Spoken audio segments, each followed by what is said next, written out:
Dulu pria ini hidup enak, tapi setelah bangkrut, yang tersisa cuma cinta ke istrinya. Suatu malam, dia mimpi berada di hutan. Lihat banyak orang kerja gali emas buat dia. Bahkan ada ahli tambang terkenal di situ. Pas bangun, dia yakin banget itu petunjuk. Dia jual jam tangan milik istrinya demi modal cari si ahli tambang itu. Dikejar harapan, dia ke negeri orang. Kerja sama si ahli tambang cuma bermodal keyakinan dan kontrak di tisu. Tapi ternyata semuanya zong. Gak ada emas, duitnya habis, pekerja kabur, dan dia sendiri jatuh sakit sampai nyaris mati.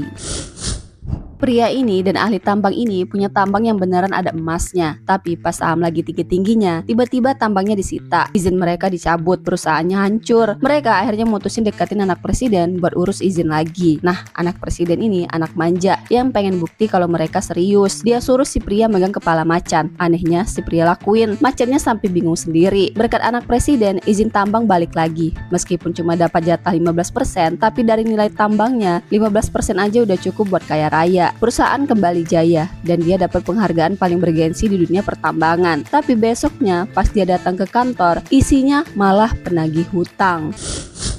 Si raja dapur ini di atas panggung dia jago banget, tapi di belakang layar semua cuma akal-akalan. Para juri dia bayar, semua tepuk tangan juga pura-pura. Tujuannya cuma satu, bikin namanya makin terkenal. Suatu hari temennya datang nawarin kerja sama jual mie, tapi dia ngerasa mie itu terlalu lembek dan gak enak. Langsung dia tolak. Ternyata itu awal dari pengkhianatan. Temennya malah ngajak orang lain pura-pura polos masuk ke tim raja dapur ini. Lama-lama raja dapur jadi percaya, padahal pelan-pelan bisnisnya mulai dijatuhin dari dalam sama temennya ini.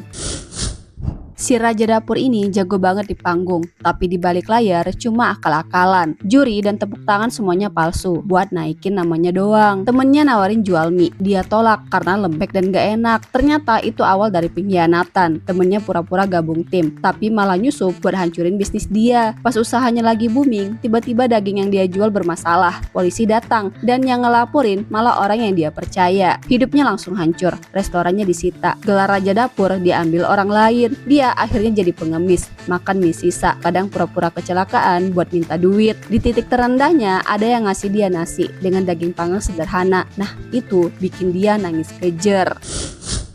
Cewek tinggi ini sayang banget sama cowok pendek ini, tapi malu soal tinggi badan bikin dia jadi ragu. Waktu beli baju buat cowoknya, malah dikira beli buat anak kecil. Cowoknya senang, ngira udah diterima, tapi pas minta dikenalin ke orang tua, si cewek bingung. Makan malam bareng keluarga pun penuh sindiran. Meski cowok itu sabar, dia sadar cuma bikin si cewek ragu. Jadi dia mundur. Si cewek sempat nyusul, tapi ditolak. Akhirnya cewek itu sadar cintanya lebih besar dari rasa malu. Dia naik pesawat, lompat parasut buat ketemu cowok.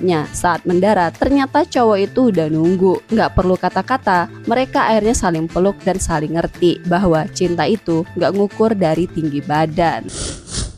Pria ini dulu raja dapur, tapi karena dikhianati temennya, hidupnya langsung hancur. Restorannya disita, gelar raja dapur diambil orang lain. Dia pun akhirnya jadi pengemis, dan di saat titik terendahnya itu, dia nggak sengaja ketemu dua orang yang ngajak kerjasama jual bakso isi daging. Bukan bakso biasa, begitu digigit bisa muncrat kuahnya. Saking enaknya, satu rumah sakit sampai borong. Orang yang tadinya susah makan langsung lahap. Warung mereka akhirnya jadi terkenal, tapi musuh lama nggak tinggal diam. Saat lomba masak terbesar digelar, si raja dapur harus maju lagi. Tapi dia ngerasa gak cukup ilmu. Dia pun pergi ke gunung, belajar masak dan bela diri dari para biksu. Latihannya emang berat, tapi semuanya dia tahan demi bisa menang lomba dan lawan musuh lamanya.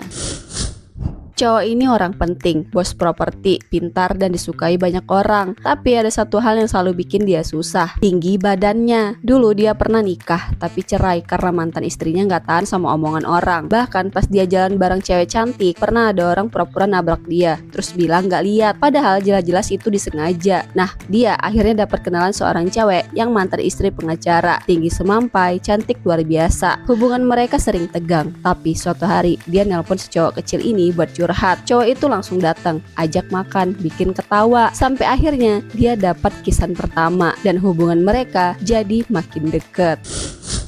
Pas saham tambang emas pria ini dan si Ali ini naik, tiba-tiba izin mereka dicabut. Nah, buat balikin izin, mereka deketin anak presiden. Dan mereka akhirnya dapat 15% jatah yang nilainya udah cukup buat tajir. Perusahaan jaya lagi, sampai dapat penghargaan. Tapi besoknya, penagih utang datang. Ternyata emas di tambangnya itu palsu, cuma bubuk buat nipu investor. Si Ali tambang kabur bawa duit, anak presiden ikut jual saham. Dan pria ini difitnah. Setelah dinyatakan gak bersalah, dia nemu cek 82 juta dari si ahli. Rupanya si ahli ini masih hidup. Semua udah direncanain dan pria ini sebenarnya juga bagian dari permainan, tapi sayangnya cuma dapat setengahnya. Cowok ini pelit banget, kerjaannya ngumpulin kupon diskon, bawa sendiri kantong belanja, sampai ngecek kalkulator buat pastiin dapat potongan 500 perak sekali belanja buat 3 bulan, sambil seret koper isi kupon. Di rumah lampu gak pernah dia nyalain karena dia manfaatin cahaya dari tiang listrik depan rumah. Dia bukan miskin, tapi emang hobi hematnya yang kebangetan. Ya antara hemat atau pelit sih ini. Cowok ini pelitnya parah, belanja 3 bulan sekali, bawa koper isi kupon, rumah gelap, ngandalin lampu tetangga. Pas warga nagih iuran, dia mau kabur, tapi anaknya bilang dia dermawan, bantu anak-anak luar negeri. Nah dengar itu warga kagum, rumahnya dibantuin. Tapi pas tagihan listrik melonjak, dia pingsan, dipaksa ikut acara amal. Dia kasih cek sambil nangis, tapi diam-diam dia robek cek itu di kamar mandi. Nah anaknya nemu sobekannya dan sadar kalau selama ini bapaknya bukan pahlawan, tapi tukang irit akut. Dulu pria ini kaya, sekarang bangkrut, tapi dia masih sayang sama istrinya. Suatu malam dia mimpi soal tambang emas dan si ahli tambang yang terkenal. Pas bangun, dia yakin banget itu adalah petunjuk. Terus akhirnya dia nekat jual jam istrinya buat cari si ahli tambang itu. Bareng si ahli tambang, mereka gali tanah, cuma modal semangat. Tapi ternyata hasilnya nol. Duit habis, kuli kabur, dia sakit parah. Duit terakhir dia kasih ke si ahli buat bantu warga. 2 minggu kemudian, dia sembuh. Tambangnya ternyata beneran ada emas. Perusahaannya bangkit, sahamnya naik, dan dia beliin padang rumput buat istrinya. Cowok ini pelitnya kebangetan, belanja 3 bulan sekali bawa koper isi kupon, rumahnya gelap, ngandalin lampu tetangga. Tiba-tiba muncul cewek ngaku anak kandungnya. Awalnya dia tolak nih, tapi langsung ingat mantan yang dulu dia tinggalin cuma karena ogah ngasih kado. Anaknya numpang tinggal, tapi semua dihitung, air, listrik, bahkan waktu mandi. Sampai anaknya hilang dan ketemu di rumah sakit. Ternyata dia sakit ginjal, umurnya nggak panjang. Dia cuma pengen ngerasain punya ayah. Nah dengar itu cowok ini langsung nyesel, terus akhirnya nyumbang ginjalnya dan operasi berhasil. Walau masih irit, dia sekarang belajar ngerasain arti berbagi, bukan buat pamer, tapi karena akhirnya dia ngerti mana yang paling penting dalam hidupnya. Cowok ini pelitnya udah level dewa, belanja cuma 3 bulan sekali, bawa koper isi kupon, dan lampu rumah gak pernah dia nyalain, cukup ngandelin cahaya tiang listrik tetangga. Dia bukan miskin, emang hobinya hemat yang kebangetan. Tiba-tiba muncul cewek ngaku anak kandungnya. Awalnya dia tolak, soalnya ngerasa gak pernah pacaran serius. Tapi pas denger nama ibunya, dia langsung ingat. Ternyata dulu dia ninggalin cewek itu cuma karena gak mau kasih kado ulang tahun. Sekarang anaknya numpang tinggal, tapi malah disuruh bayar kos, bahkan air mandi dan lampu kamar dihitung pakai timer. Kira-kira anaknya bakal betah gak ya serumah sama ayah pelit ini?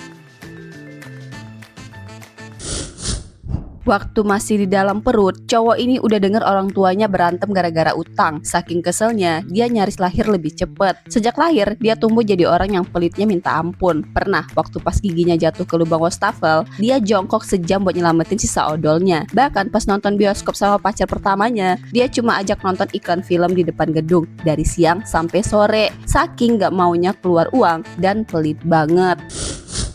Cewek cantik yang udah lama jomblo ini akhirnya ketemuan sama teman kenalannya dari dunia maya. Tapi pas ketemu, dia kaget setengah mati. Cowok itu cuma setinggi pinggang, kecil banget. Tapi si cowok malah tenang-tenang aja, loncat ke bangku sambil senyum kayak gak ada apa-apa. Awalnya si cewek mau buru-buru pulang nih, tapi si cowok ngajak ngelakuin hal edan. Ternyata dia diajak lompat dari pesawat. Si cewek udah takut banget, tapi cowok ini langsung tarik tangan dia dan lompat bareng. Pas udah di udara, si cewek ngerasa aman. Padahal si cowok kecil banget. Sejak itu dia mulai lihat si cowok dari sisi lain.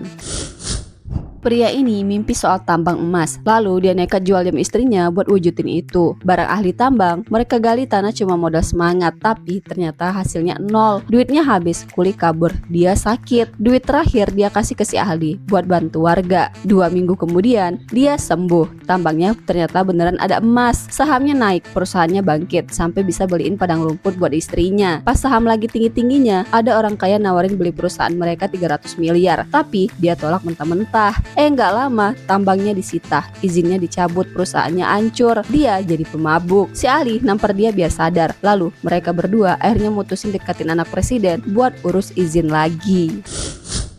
Cewek jomblo ini ketemuan sama kenalan dari dunia maya. Kaget, ternyata cowoknya kecil banget, cuma setinggi pinggang. Tapi cowoknya pede banget ngajak lompat dari pesawat. Si cewek awalnya takut, tapi mulai lihat sisi lain dari cowok itu. Mereka makin deket, sering jalan bareng. Tapi pas ke pesta, si cowok minder karena semua orang tinggi. Si cewek tetap rangkul dia dan ajak nari. Tapi pas kenalin ke keluarga, ibunya nyindir soal tinggi badan. Di meja makan, si cowok tetap sopan, tapi si cewek mulai mikir, sanggup nggak sih dijalani hidup bareng cowok sekecil ini?